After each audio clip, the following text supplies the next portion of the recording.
दोस्तों, क्या आप कल्पना कर सकते हैं एक ऐसे राष्ट्रपति की जो राष्ट्रपति भवन के आलीशान कमरों में नहीं बल्कि जमीन पर बैठकर चरखा काटता हो। एक ऐसा गोल्ड मेडलिस्ट छात्र जिसकी कॉपी देखकर परीक्षक ने कहा था, the examinee is better than the examiner, यानी परीक्षार्थी परीक्षक से भी बेहतर है। जी हां, आज हम बात करेंगे भारत के पहले राष्ट्रपति देश रत्न डॉक्टर राजेंद्र प्रसाद की।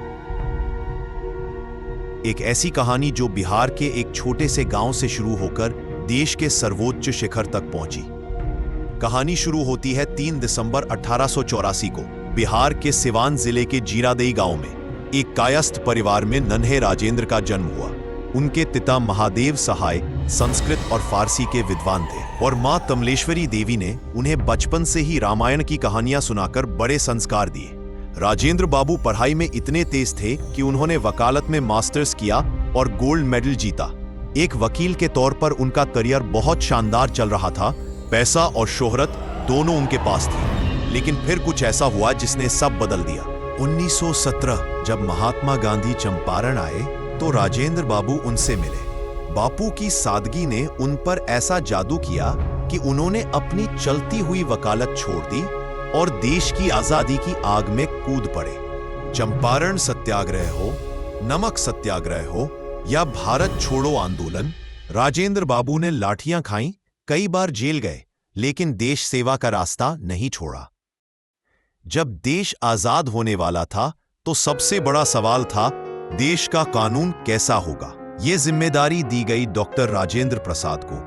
वे संविधान सभा के अध्यक्ष चुने गए और उनकी ही देखरेख में दुनिया का सबसे बड़ा लिखित संविधान तैयार हुआ। और फिर आया 26 जनवरी 1950 का ऐतिहासिक दिन। डॉक्टर राजेंद्र प्रसाद भारत के पहले राष्ट्रपति बने। दोस्तों, इतिहास में वे एकमात्र ऐसे राष्ट्रपति हैं जिन्हें लगातार 2 बार यानी पूरे 12 वर्षों तक इस पद के लिए चुना गया। लेकिन सबसे खास बात जानते हैं क्या थी? राष्ट्रपति बनने के बाद भी उनकी सादगी नहीं बदली। वे अपनी तनख्वाह का आधा हिस्सा सरकारी खजाने में वापस कर देते थे। वे कहते थे, मुझे जीने के लिए बस इतने ही पैसों की जरूरत है। 1962 में देश ने उन्हें सर्वोच्च नागरिक सम्मान भारत रत्न से नवाजा।